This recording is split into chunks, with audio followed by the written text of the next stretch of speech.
El título de la siguiente contribución es Big Data en Astrodinámica.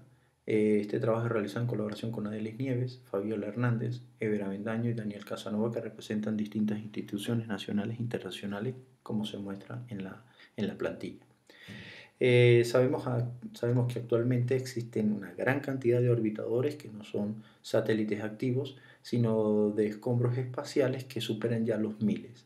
Desde un par de décadas en adelante se han registrado alrededor de unos 200, 300 explosiones en distintas zonas del espacio que han generado objetos que van a la deriva y sin ningún control.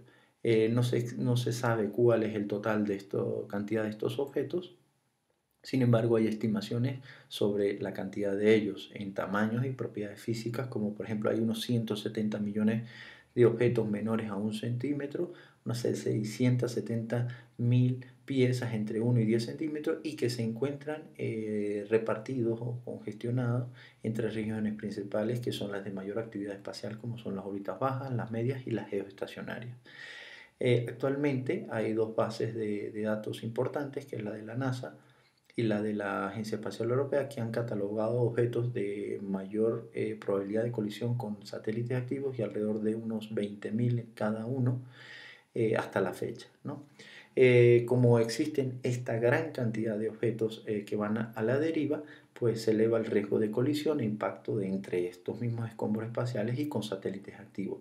Este efecto puede mostrarse a través de lo que se conoce como el síndrome de Kessler, y en esta imagen en esta gráfica se ve la mapa de asociaciones de escombros espaciales después de la colisión que hubo entre el Iridium 33 y el Cosmos 2251.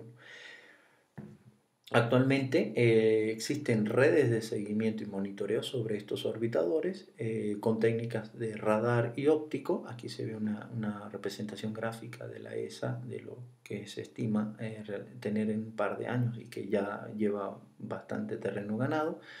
Lo que sí se sabe es que la gran cantidad de datos que se están generando actualmente de estas redes de seguimiento es enorme, es por eso que se considera como metadatos. Y bueno, pues se han creado bases de datos que constantemente se están actualizando, donde estas bases de datos, pues obviamente unas son públicas y otras son privadas, tal es el caso como el Two-Line Elements o la ExoAnalyty, ¿no?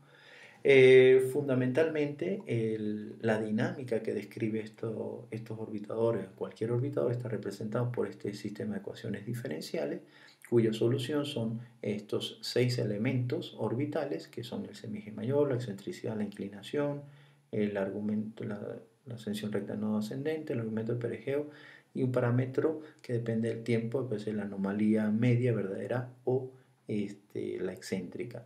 Estos elementos pueden ser elementos clásicos que provienen de la solución del problema de los cuerpos, cuando esa P es completamente cero, o elementos osculatrices es cuando esta P considera alguna de las fuerzas de distribuciones que afecta cualquier orbitador en el espacio, bien sea la radiación solar, el roce atmosférico, el potenciales gravitatorios, entre otros, ¿no?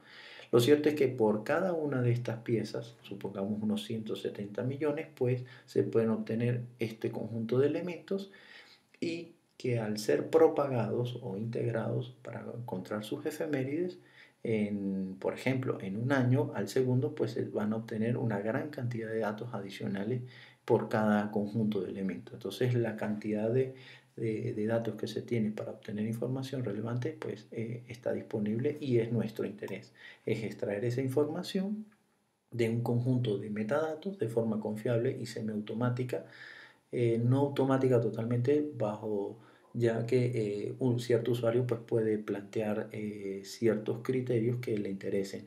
Para ello, pues nosotros hemos utilizado bases de datos libres como la SpaceTrack y parcialmente una privada que es de la ESA, que se llama Discos.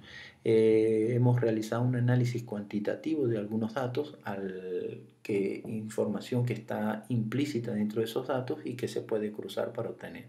Nuestro código que hemos generado para extraer esta información, pues tiene básicamente el siguiente esquema: un acceso a esas bases de datos, una depuración según lo que el usuario desee o no, la transformación de esos datos, de esas variables o de esos elementos orbitales a variables no necesariamente orbitales, sino variables canónicas o del NEI o otro conjunto de variables que nos pueda aportar información. Una vez que se tiene eso, es la propagación de esas variables con tres integradores numéricos, dos integradores numéricos, uno orbit, otro el GPDC y otro analítico, construidos de nuestro grupo de trabajo en estas referencias. Posteriormente la visualización de esa información y luego cruce de variables de las que nosotros podamos cruzar y posteriormente el análisis cualitativo o cuantitativo. De esa información que se obtenga, el código va a aprender, se va a actualizar sobre ese aprendizaje y posteriormente va a tomar decisiones a la siguiente búsqueda. Tal es el caso, por ejemplo, alertas de posibles colisiones o ventanas de lanzamiento disponibles para reposicionar satélites. Un ejemplo del uso y el manejo de este código pues es el acceso al Toolline Elements del SpaceTrack, donde hemos extraído unos 24.000 objetos y vemos en esta gráfica cómo es el comportamiento de uno de los parámetros orbitales, la ascensión recta del nodo, en términos de los periodos de revolución alrededor de la Tierra. Vemos que hay zonas muy particulares, muy bien definidas de estos objetos, tal es el caso de los geoestacionarios que están en resonancia 1 a 1 con la Tierra, los satélites de tipo Molnilla, que tienen resonancia 2 a 1 con la Tierra, los